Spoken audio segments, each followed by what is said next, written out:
जत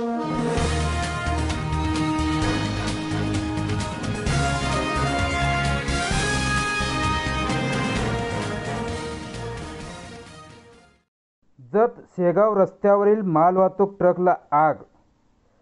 सकाळी 7 वाजण्याच्या सुमारास जत नगर परिषद जतचे मुख्याधिकारी लक्ष्मण राठोड यांनी अग्निशामक दल यांना फोन करून जत शेगाव रोडवर एका ट्रकला भीषण आग लागल्याची माहिती देताच अग्निशमन दलाने घटनास्थळी लगेच धाव घेतली व ती आग विझवण्यात आली। कोणतीही जीवितहानी नाही आणि सुमारे 15 ते 20 लाखाचे सनमाइक प्लायवूड जळून खाक झाले, मात्र मोठा धोका टळला। अग्निशमन गाडी वेळेत पोहोचल्याने आगीवर कंट्रोल करण्यात आले। डिझेल टाकीचा स्फोट होण्यापासून वाचला। या ट्रकवरती वाहक म्हणून जमीर मकानदार सांगली KA 63 4144 या ट्रकवरचा ट्रक ड्रायव्हर 14 टायर ट्रक गाडी मालवाहतूक करत होते।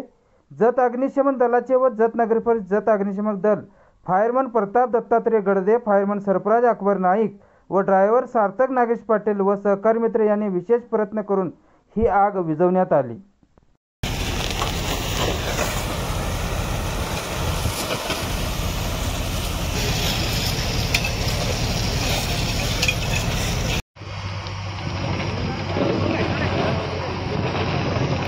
थांबा नको